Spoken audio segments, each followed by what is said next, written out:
L'ouvrage qu'on vient de visiter, il est dans la forêt. Et là, nous rejoignons la barrière anti-char, le barrage anti-char, pardon. Avec ici dépôt barricade. On a encore les puits. Au niveau du sol, il y a encore les plaques. C'est vraiment superbe de pouvoir observer ça. Et on va suivre le reste de la ligne. C'est parti.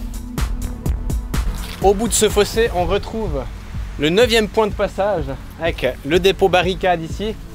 Et ici, on avait encore des puits dans la route qui permettaient d'installer la barricade. On avait également encore un autre ouvrage dans le bois là-bas. Et maintenant, on atteint déjà le point de passage suivant, le P10 qui se trouve en fait juste à côté, puisqu'il y a une petite route secondaire qui quitte la route principale ici. On retrouve ici les puits pour la barricade. Et là, contre le mur ici, nous avons le dépôt barricade pour stocker le matériel. Encore une fois, vous commencez à connaître maintenant. Si je continue sur cette route secondaire, on peut trouver l'emplacement de 2 anciens ouvrages. Un se trouvait là-bas dans le terrain, il a été démoli dans les années 2000. Et le second se trouvait par ici dans le coin. Et il a été démonté en 1989 déjà. Et nous, on continue maintenant le long de ce barrage où on retrouve une petite lignée de Toblerone. Petite anecdote historique, la ligne de défense du Vuy, comme son nom l'indique, se trouvait à l'origine au niveau du mont Vuy, environ 5 km plus à l'est de cette ligne-ci. C'est en 1935 plus ou moins qu'on a commencé à installer des positions de campagne ici, donc des positions provisoires, lesquelles ont ensuite été établi en position fixe en 1941, comme vous avez pu le voir sur la plaque insérée dans le béton, plus en arrière. Et tous ces travaux ont été faits par le bureau de fortification de Morat. Et nous retrouvons ici les Toblerone dont je vous ai parlé avant, qui vont plonger un peu dans la forêt. Et ensuite nous avons une nouvelle rupture de la ligne, puisque la forêt constituait le barrage naturel. Il y a une sorte de petite colline, donc avec le versant, ça servait de défense naturelle. Mais on trouve quelques ouvrages à l'intérieur. Voici le premier de ces ouvrages. Alors je précise que les quelques ouvrages qu'on va voir par la suite ont pour certains été reconvertis en ouvrages chauve-souris, ce qui signifie qu'ils ont été transformés pour pouvoir loger des chauves-souris, car c'est des milieux qui se prêtent bien à leur habitat, c'est sombre, il y a la même température toute l'année plus ou moins. Et celui-ci, c'est typiquement un exemple de ces ouvrages transformés.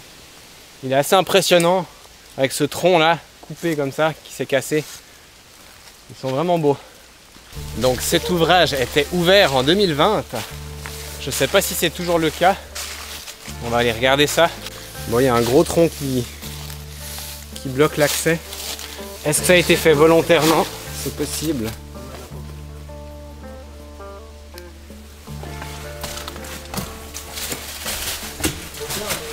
Attendez que je sorte la lampe. Voilà. Même configuration. Ah voilà, typique. Vous voyez, la serrure a été changée.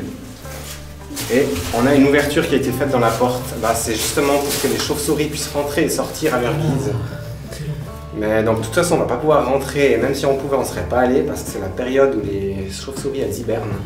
Donc on va pas essayer, on va pas trop éclairer dedans, comme ça on les laisse tranquilles. Là on peut mieux observer ici. Regardez la nuée de moustiques. Oh purée. Ça c'est le dessableur. Parce que ce qu'il faut savoir, c'est que ces ouvrages utilisaient pour refroidir leur armement l'eau qui était stockée sur le toit. Et évidemment, comme tout dépôt d'eau en plein air, il y avait de la saleté qui se déposait dedans. Et du coup, c'est pour ça qu'on a installé un système pour purifier l'eau. C'était un ouvrage anti-char également. Et maintenant, on va aller voir un peu plus loin dans la forêt un abri de troupe. Il est juste là, cet abri de troupe. C'est un abri avec une entrée verticale, donc des échelles. Et vous pouvez constater qu'on a installé une cheminée pour que les chauves-souris puissent sortir à leur guise une nouvelle fois. Donc l'entrée est impossible pour nous. Il y a un autre de ces abris de troupes un peu plus en haut sur la colline, mais on va pas aller le voir, il est vraisemblablement enseveli sous des travaux de bûcheronnage. On veut mettre la priorité sur ce qu'on est sûr de voir, parce qu'à cette saison, les journées sont plus courtes.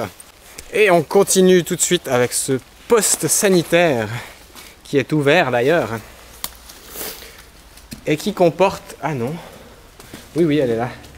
Une gravure sur la façade. Voilà, petite spécialité sur cet ouvrage. Sur la façade, on observe également ici une croix blanche. Alors, je pense pas que ce soit une croix fédérale, vu que c'était un poste sanitaire. À mon avis, ça doit être la petite croix, la croix sanitaire, ou je sais pas comment on appelle ça. Et maintenant, on va aller regarder un petit peu dedans. Voilà. Bon, naturellement, il n'y a plus rien dedans. Hein. On peut observer qu'il y avait des fenêtres ici. Et ici. Ouais, voilà, vous voyez à quoi ça ressemble un peu. Il n'en reste pas grand chose de l'équipement intérieur. Il y a un petit robinet encore. Petite information géographique encore. Ce poste sanitaire se trouve en retrait par rapport à la ligne de défense. Évidemment, c'est un endroit où on devait soigner les soldats, donc ça ne devait pas se trouver sous le feu même en cas d'attaque, quoi. Vous voyez qu'on commence à voir le lac de Morat ici, ce qui signifie que la ligne va redescendre en direction de Valamand et que du coup on arrive bientôt au bout de cette vidéo, mais je vous rassure, il y a encore quelques jolies choses à voir avant ça. Point de passage numéro 11. Ensuite la ligne redescend vers le lac. On a ici sur un terrain privé un ouvrage mitre qu'on ne va pas pouvoir aller voir de plus près, mais on a encore un ouvrage anti-char et son contre-ouvrage hexagonal. Alors à proximité immédiate du passage numéro 11, on a ces espèces d'anneaux en béton. Alors c'est pas des tuyaux d'égout ou que sais-je, il y en a un deuxième juste là à côté. Mais en fait c'est des solitaires, c'est des puits qui servaient d'abri entre guillemets pour un soldat et qui permettaient d'observer. Il y avait évidemment un couvercle, quelque chose par-dessus. Toujours la même config, hein, il n'y a aucune surprise sur cette ligne. Ouvrage chauve-souris, cette fois on a ici une ouverture dans l'embrasure du canon. On va aller voir quand même vers la porte, il y a aussi une ouverture à chauve-souris. Créneau d'observation de l'entrée.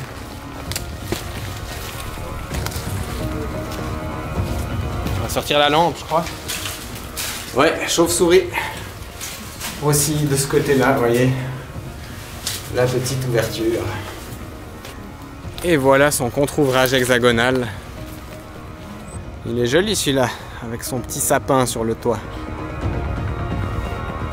Vous pouvez observer que le créneau mitre a également été converti en porte à chauve-souris, on va dire ça comme ça. Et sinon, ils ont aussi choisi de convertir la porte d'entrée en douve. Vous voyez qu'il y a un sacré paquet d'eau là au fond. On poursuit donc la descente vers le lac de Morat avec un magnifique panorama sous les yeux.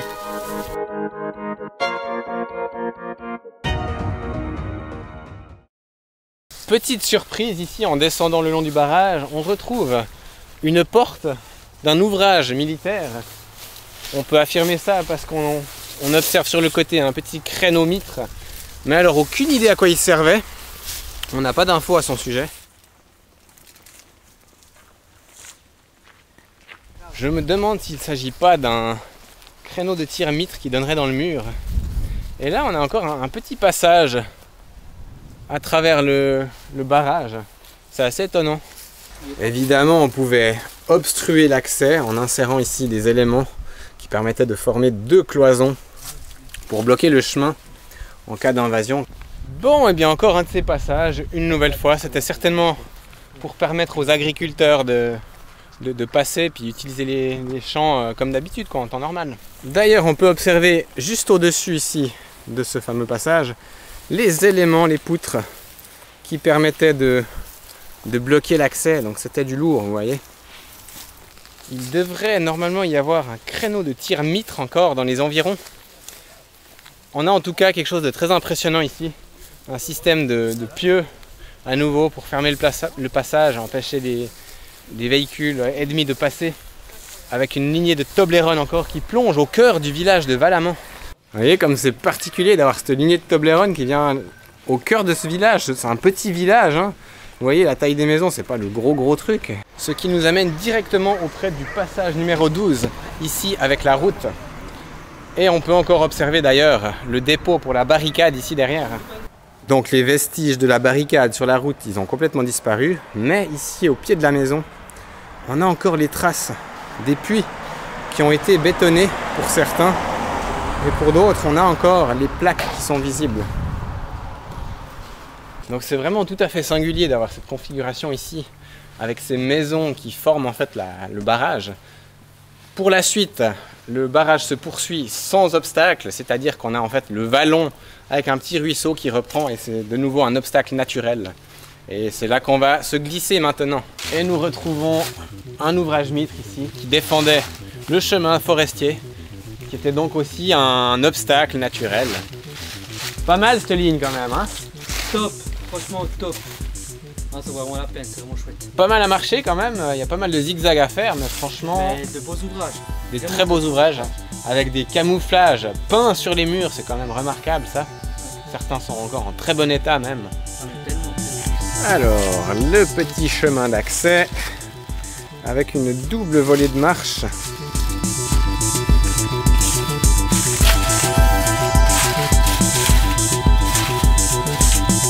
Ouh, la grille est ouverte. L'ouvrage lui-même aussi, on dirait. Ah ouais, excellent. Tu vas être un peu déçu. Ah mais non, mais les gars, vous êtes pas cool là. Regardez-moi ce chenille. Bon, malgré ce triste état, il y a quand même 2-3 éléments intéressants qu'on peut observer. Le créneau d'observation, justement. Le créneau, enfin, l'un des deux créneaux pour la mitre, avec le support pour le panorama, hein. Ces fameuses plaques qu'on venait glisser dedans, qui donnaient le champ de tir de la mitre, avec les indications topographiques, enfin toponymiques en tout cas. Par contre, regardez un petit peu la nuée d'insectes qui apparaît ici, mais c'est juste incroyable. Et encore là, ils sont un peu partis depuis qu'on a éclairé, mais c'était noir. C'est vraiment triste de voir des ouvrages qui finissent comme ça. Donc s'il vous plaît, respectez-les si vous venez les visiter. Ne détruisez rien, ne dégradez rien, parce que quand on voit ce genre de choses, derrière la porte, où il y a carrément le numéro de l'ouvrage qui a été gratté, franchement, c'est dommage pour le patrimoine, alors s'il vous plaît, respectez tout ça, merci. Et là, on trouve nouveau des tétraèdres, mais des petits cette fois. Et là, de nouveau le mur, avec ce pilier dessus en béton. Donc comme a dit Julien, on retrouve ce barrage maintenant qui va se poursuivre jusqu'au bord du lac. Le barrage fait ici un angle dans la végétation et nous arrivons maintenant à Valamand dessous, où nous retrouvons tout de suite le point de passage suivant avec un dépôt barricade moderne. Là au-dessus, sur un terrain privé, se trouve un ouvrage anti-char, le dernier de la ligne, qu'on retrouve ici en prolongement jusqu'au lac. On a des blocs BBB et il y avait donc ici la fameuse barricade qu'on aperçoit de l'autre côté de la route. C'est intéressant de savoir également que le long de cette route se trouvait encore un ouvrage observation et mitrailleuse, lequel a été démoli car tout le terrain ici est instable. Il y a d'ailleurs près de 16 logements qui ont été complètement démolis parce que la zone était trop dangereuse, donc il a fallu détruire des villas pour sécuriser le secteur. Dans la forêt là au-dessus se cache encore un poste sanitaire. Il faut savoir que ce poste sanitaire va être démoli pour les mêmes raisons que les villas. Tout le terrain ici est instable, tout ça va être assaini, même les maisons vont être démolies d'ici l'année prochaine. Voilà, on longe maintenant ces blocs BBB jusque vers le lac et c'est ainsi qu'on va terminer cette vidéo. Merci de l'avoir regardé, n'hésitez pas à aller voir celle de Julien, c'est sur sa chaîne. Allez regarder aussi le profil de Jérémy sur Instagram. Et je vous dis à tout bientôt pour une prochaine exploration. D'ici là, portez-vous bien. Ciao, ciao. Bye.